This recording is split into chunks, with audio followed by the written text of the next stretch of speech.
depois de uma breve pausa para reabastecer, não é isso? A gente volta agora com a segunda parte.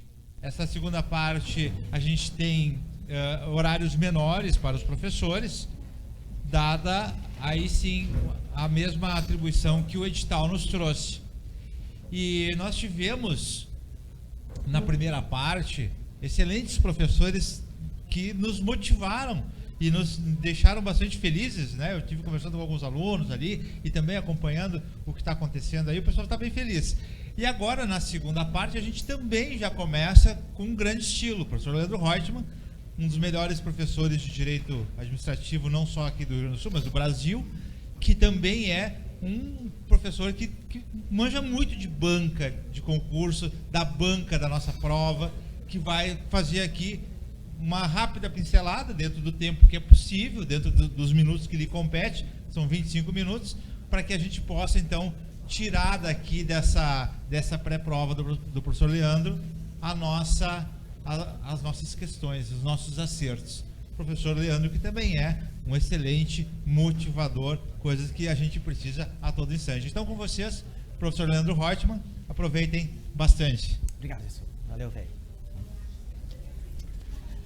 Bom dia, boa tarde para todos, pessoal. Gente, vocês estão com o modelinho com o esqueminha na mão ou não?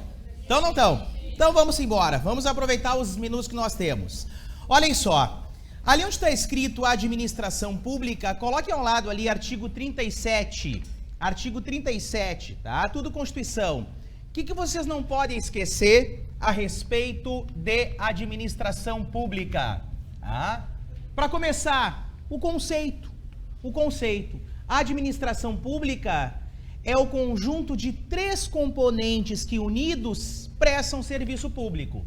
Quais são os componentes? Nós temos as pessoas jurídicas, nós temos os órgãos e nós temos também quem? Os agentes, tá? O que eu fiz agora, advogado público municipal, cliquei no botãozinho para clicar no meu intervalo de serviço público, para dar aula para vocês, vou voltar para lá 13h, continuo até às 5, servidor público municipal. Então, a administração pública é o agrupamento de pessoas jurídicas que prestam serviço público, assim como, por exemplo, a URGS, mas a administração pública é composta por diversos órgãos, tá? Então, pessoa jurídica como a URGS é composta por várias estruturas menores, como, por exemplo, a reitoria. É um órgão que presta serviço público. Só que pessoa jurídica e órgão, por si só, eles não têm vida, eles não têm corpo, eles não têm alma, eles não têm voz. Eles precisam de quem? Eles precisam de agentes. Quem são os agentes? São as pessoas físicas que prestam serviço público. E daí nós temos os principais na URGS, que são os assistentes administrativos. Conhecem? Sim ou não? Isso, tá bom? Então, isso sobre administração pública.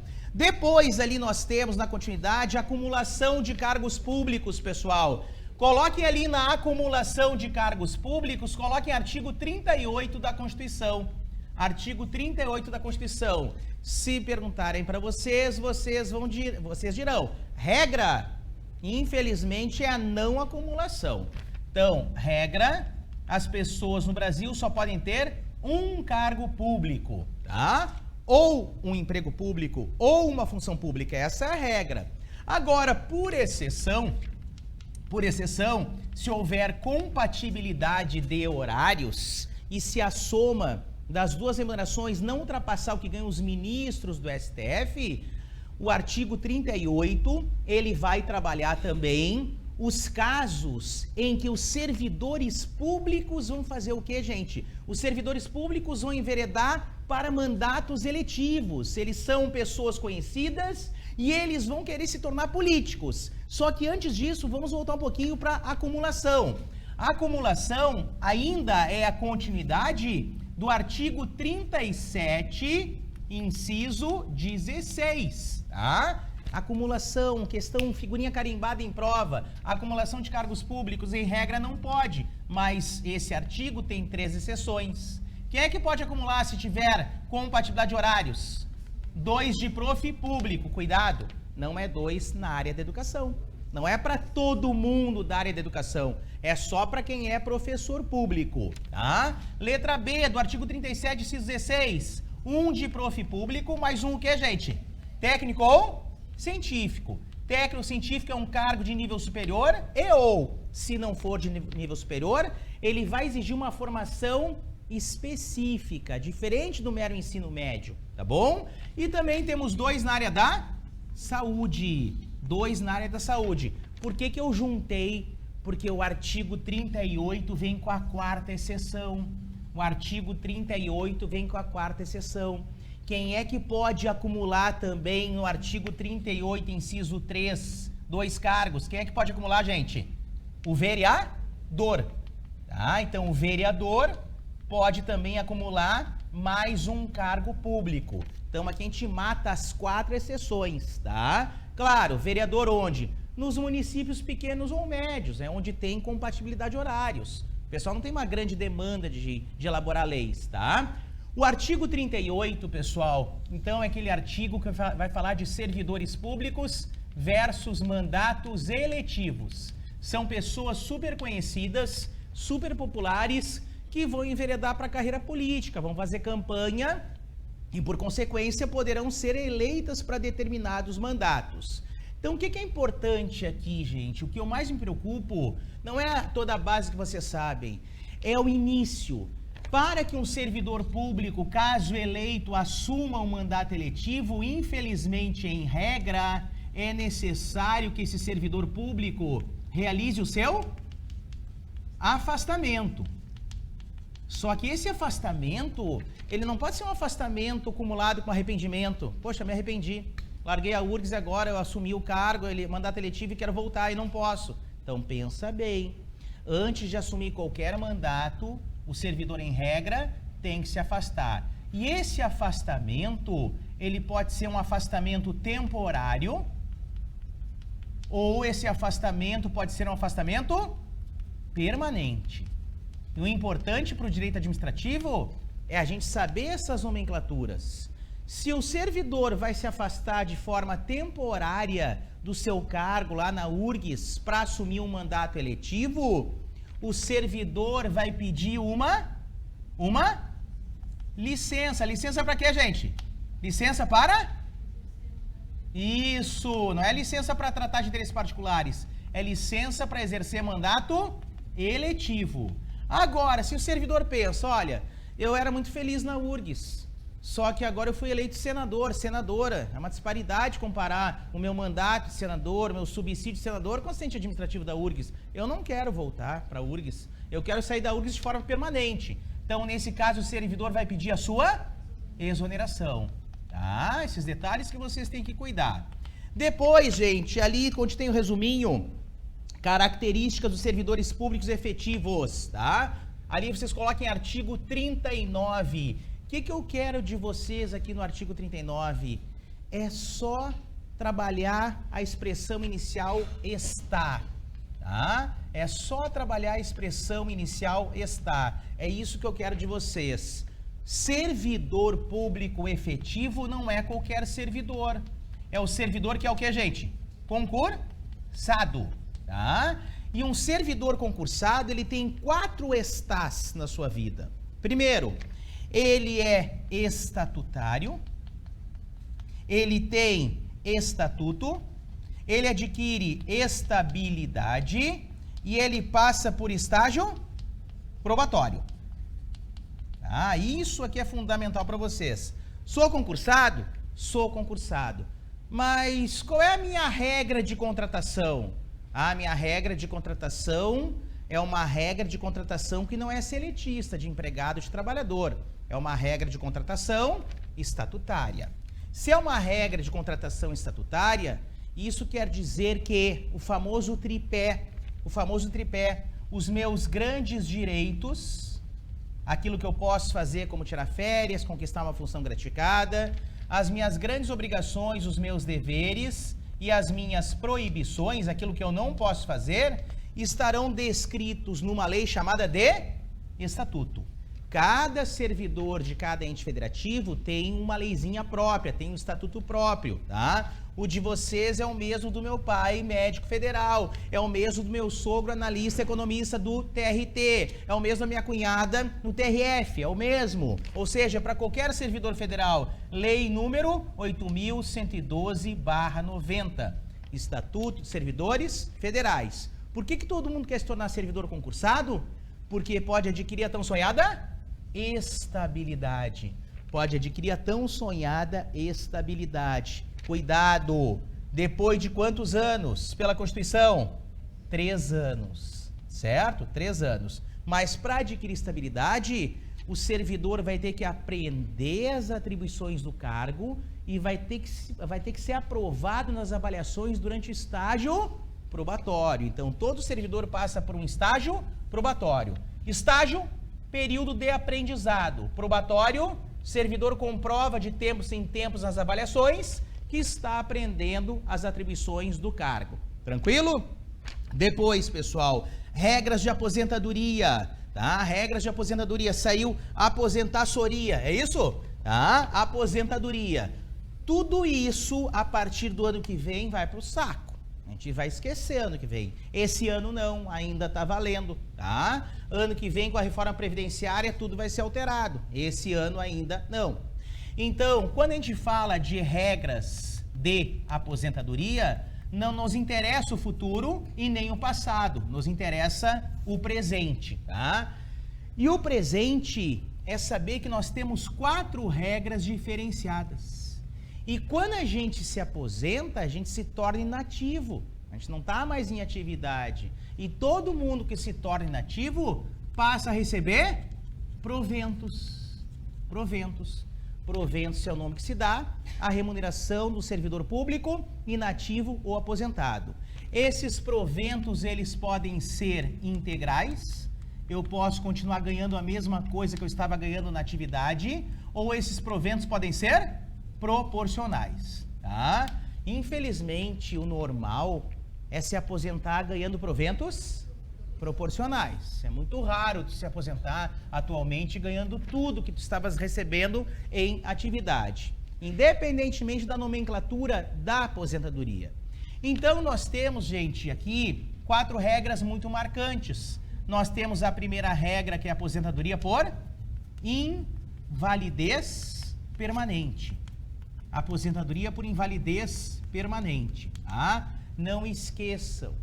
Tu pode receber proventos integrais e pode receber proventos proporcionais. Integrais, somente se o servidor estiver enquadrado em um dos 3 motivos. Por que se deu a invalidez permanente? Por causa de um acidente? Acidente? Em serviço. Ou por causa de uma moléstia profissional. É uma doença adquirida através da profissão. Moléstia profissional. Ou doença grave, contagiosa, incurável, previstas em lei. Tá? Nesses 3 casos, ganha tudo. Por exclusão, se não tiver enquadrado em nenhum desses 3 casos, por exclusão, vai ganhar proventos proporcionais. Depois nós temos a aposentadoria compulsória. Não podemos esquecer da aposentadoria compulsória. Já está dizendo o próprio nome. É uma aposentadoria, te liga, obrigatória, tá? Não adianta a gente querer continuar no serviço público. Meu pai queria, como médico, nos 2 cargos, ele queria continuar. Daí chegaram para ele e disseram o seguinte: só um pouquinho, o senhor não pode. O senhor já completou 70 anos, não tem mais o que fazer. Não, mas eu quero, não adianta querer, tu vai embora. Meu sogro também. O senhor também não pode ir embora. Tá, mas não tem mais nem menos, tá? Então, essa é a famosa aposentadoria por idade. Aposentadoria por idade. Não se esqueçam, nos últimos 3 anos, uma novidade, uma alteração. Tu se aposenta compulsoriamente com 70 anos ou com 75. Se houver uma lei complementar autorizando, tá? Por que aumentaram para 75, deram essa possibilidade? Porque a nossa expectativa de vida também está cada vez aumentando mais. E raras profissões que não dependem só da parte intelectual. Então, profissões que dependem da parte intelectual e não física, elas podem continuar por muito mais tempo. Então, essa foi uma grande sacada. Tá? Então, poderá ocorrer com 75 anos. Depois, nós temos a aposentadoria, gente, voluntária. Só te liga no nome que engana um monte, né? Voluntária, algo que é voluntário é algo que eu quero. Mas essa aposentadoria voluntária não é para quem quer, é para quem pode. Ah, não é para quem quer, é para quem pode. E esse poder, em primeiríssimo lugar, ele depende do preenchimento de 2 requisitos. Quais são os 2 requisitos? É o servidor comprovar que tem um tempo mínimo em 2 coisas. Onde? No último cargo em que vai se dar aposentadoria, tem que ter pelo menos quantos anos? 5 anos. E também um tempo mínimo no serviço público. Quantos anos? 10 anos, tá? Esses 2 requisitos, eles são indispensáveis. Daí o servidor escolhe se o servidor vai querer se aposentar 3.1 ou vai querer se aposentar 3.2. 3.1 vai receber proventos o que, gente? Integrais. Vai se aposentar ganhando tudo. E 3.2 vai receber proventos proporcionais ao tempo de contribuição. Quando é que ganha proventos integrais? Quando? Quando preenche 3 requisitos especiais. Quais são eles? O sexo, porque varia, tá? Do masculino para o feminino, homem e mulher. A idade mínima é quantos anos para os homens? 60 e 55 para as mulheres. E depois o tempo de contribuição para a Previdência. Para os homens é 35, para as mulheres é 30. Tá? Então, se todos esses requisitos forem preenchidos, prescritos para o servidor e adimplidos, o servidor vai se aposentar ganhando tudo. Agora, se o servidor quiser se aposentar não ganhando tudo, vai preencher outros 2 requisitos especiais apenas. Quais são eles? Sexo masculino e feminino, homem e mulher, e a idade. A idade, por incrível que pareça, o cara vai ganhar proporcional, a cara vai ganhar proporcional, só que eles não têm que ter menos idade, eles têm que ter mais. Os homens têm que ter 65 anos e as mulheres têm que ter 60 anos. Por que isso? Muitos vão dizer, isso acontece, professor, porque diferentemente dos proventos integrais, nos proventos proporcionais não tem nenhuma exigência de tempo de contribuição. Tá? Certo ou errado? Totalmente errado. Não tem nenhuma exigência expressa, escrita. Por interpretação, por dedução, tem uma exigência. Tá? Ou seja, eu não tenho que ter no mínimo 10 anos de serviço público? Sim. No serviço público, automaticamente o tempo de contribuição é descontado em folha. Então, na verdade, tu tem que ter pelo menos quantos anos de contribuição? 10. Todo caso, 10 anos é muito menos do que 35 e 30. Então, o que o legislador fez para forçar o servidor a contribuir por muito mais tempo? Ao invés de diminuir a idade da aposentadoria, o legislador aumentou a idade da aposentadoria. Tranquilo? E a 4ª e última regra de aposentadoria na Constituição é a famosa aposentadoria especial, que só vale para quem é professor público, tá? Cuidado, não é para servidores na área da educação, é só para professor público e não é para qualquer prof público. Não vale para os professores públicos da URGS, não vale, porque é só para professor público da educação básica, que abrange quem, gente? A educação infantil dos pequenininhos, o ensino fundamental, antigo 1º grau, o ensino médio, antigo 2º grau. Só vale para eles, tá? Tá, mas e daí? Então só vale para quem é professor público, da educação básica, servidor público, mas daí vem a dúvida, tá aí, afinal, o que é a aposentadoria especial dos professores públicos? Resposta. A aposentadoria especial dos professores públicos é a aposentadoria voluntária com proventos integrais menos 5 anos nos requisitos especiais. Ou seja, se esses professores públicos comprovarem que durante a sua vida inteira de trabalho, durante a sua vida inteira laboral, eles lecionaram em sala de aula, os professores públicos homens ao invés de se aposentar com 60 anos, vão se aposentar com 55. E as professoras públicas mulheres, ao invés de se aposentar com 55 anos, vão se aposentar com 50. Em relação ao tempo de contribuição dos homens, será exigido apenas 30 e não mais 35. E das mulheres, ao invés de ser exigido 30, será exigido apenas 25. Tranquilo? Bom, estabilidade nós já vimos, se adquire estabilidade de serviço público depois de 3 anos. E para finalizar, formas de provimento e vacância de cargos públicos. Coloque ali no provimento, gente, artigo 8º da Lei 8.112. Artigo 8º da Lei 8.112. E coloque ali na vacância, artigo 33 da Lei 8.112.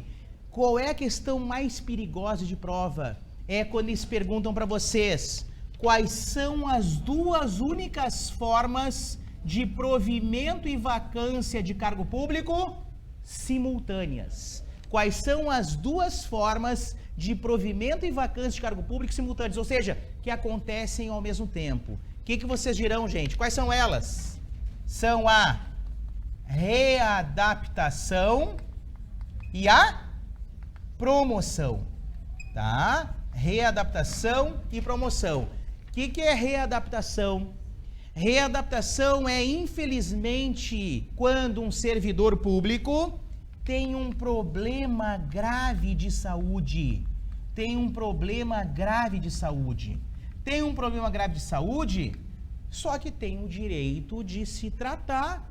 Então, vai tirar uma licença para tratamento de saúde. Tranquilo? O que acontece? Pergunto para vocês. Se o servidor tira essa licença para tratamento de saúde e não se recupera, vai acontecer o que com o servidor?